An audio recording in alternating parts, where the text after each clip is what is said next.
Welcome to Cinemophile, where we bring you the best in independent, documentary, and foreign films, and we talk to the people who made them. I'm your host, Mike Caspar, and you can find out more about the program by going to cinemophilepod.com.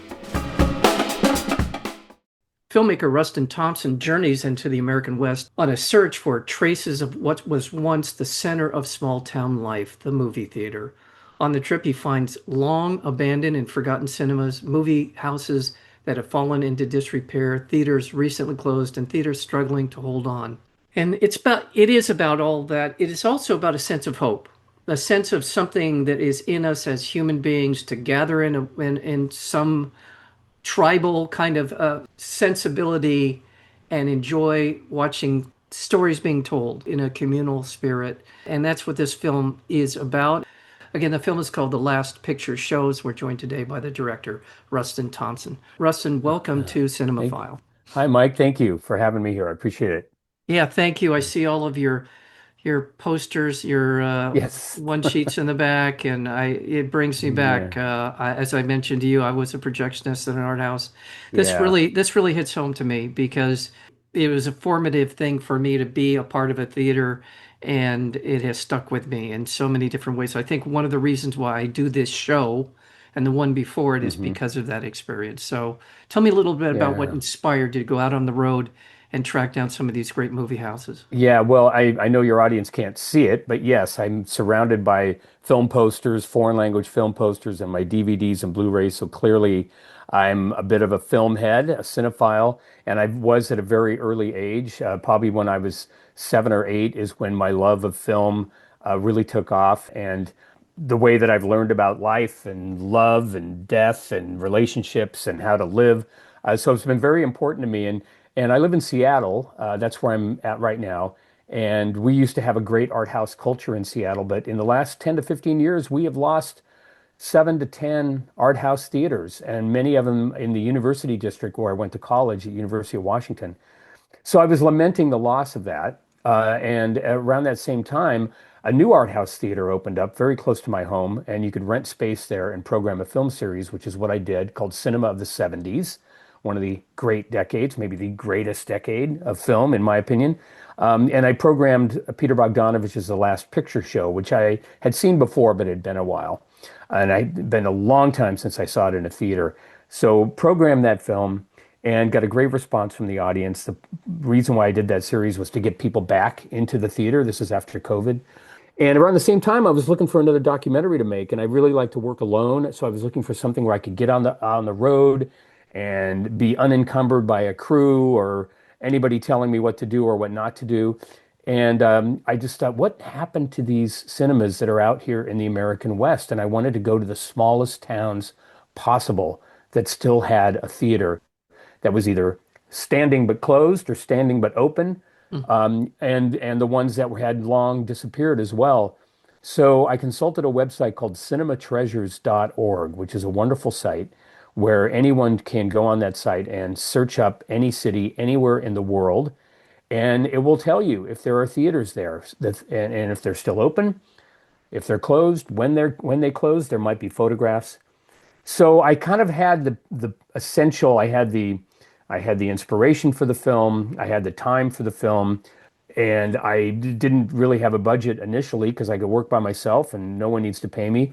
And I had this. I had my map, which was Cinema Treasures. Now I did get an executive producer, a good friend of mine who's a film lover, and she funded the film for me and really made it possible for me to continue shooting because I was getting paid from her. And I discovered out on this road trip, I discovered all of these theaters, and a lot of it was very sad. What you see, the theaters that are long closed, the ones that have been turned into fundamentalist churches, or pizza parlors, or Subway sandwich shops, and then the ones that are still open, and those are the ones where I met the owners and managers of these theaters and talked to them in person, on camera, about the struggles of running a theater. And it was inspiring because so many of them grew up in these towns. They may have moved away to go to college or pursue something else, but they always had a love of the area that formed them. And a lot of them came back to those areas, and they're business people. They're looking for a business to run. They see the theater, they get involved, they end up owning it or managing it or even volunteering there. And they want to give back to these places that meant so much to them.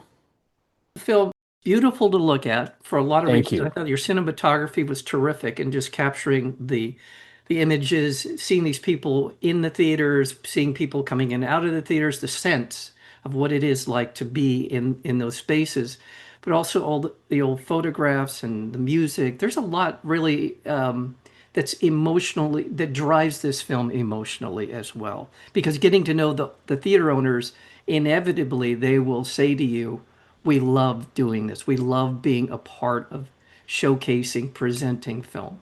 Hmm. Is that a fair Yeah, way to and put it? Yeah, go ahead. yeah, definitely. And I'm glad you pointed out all of that because it was very important to me to capture the texture and the mood and the feel of the road and these small towns and the wide open spaces and especially the skies. As many filmmakers claim, and I'm going to claim it too. I'm heavily influenced by Terrence Malick.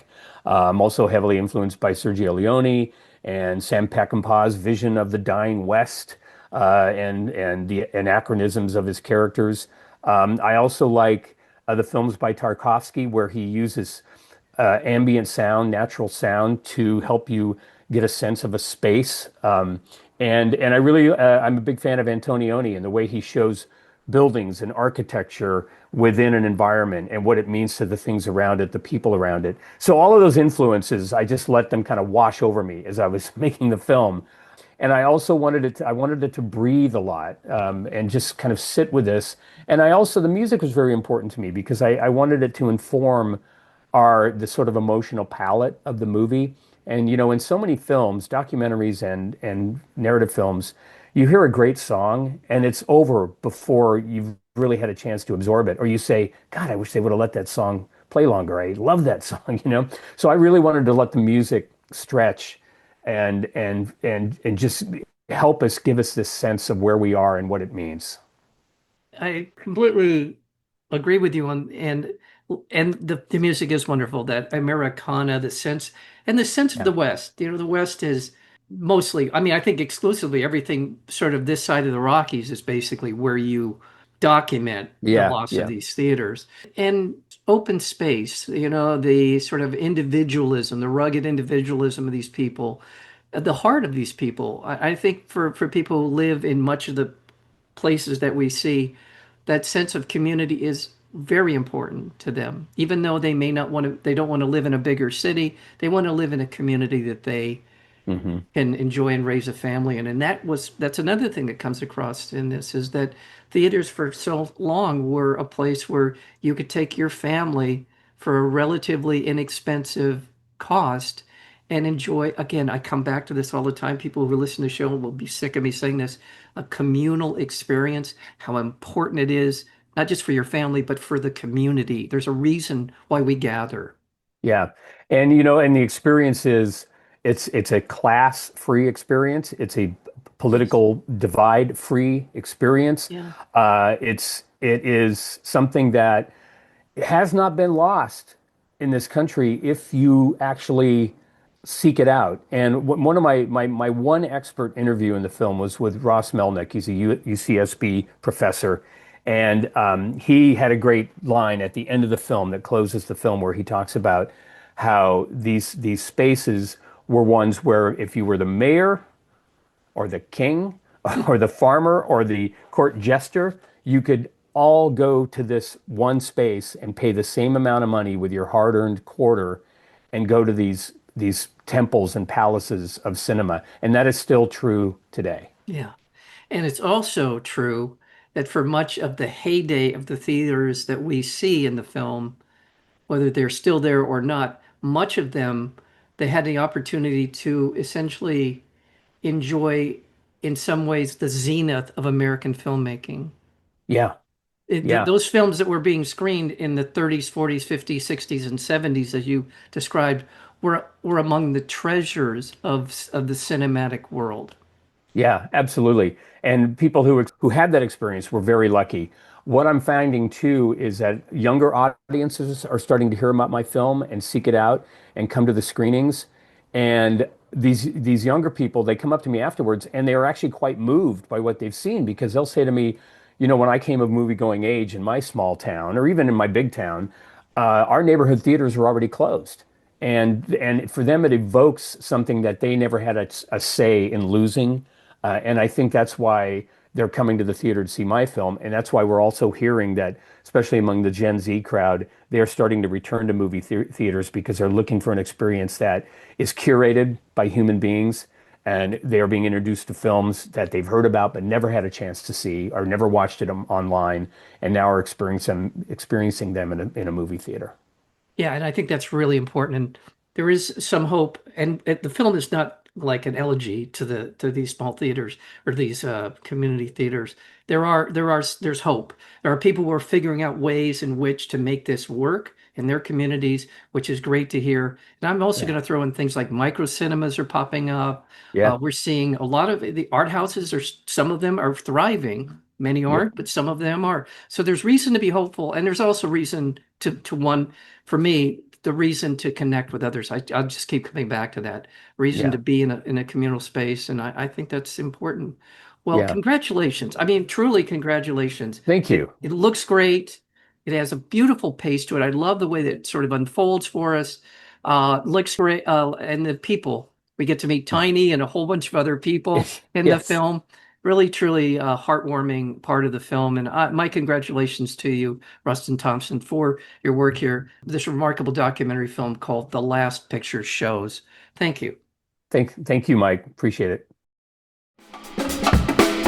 You have been listening to Cinemaphile with Mike Kaspar, the place where you will hear from the best in independent documentary and foreign filmmakers. Please check out our previous interviews as well as upcoming interviews and special programming by going to cinemaphilepod.com. We are also available on Apple Podcasts, Spotify, and YouTube, searchable under Cinemaphile with Mike Kaspar. Until next time, thank you for listening.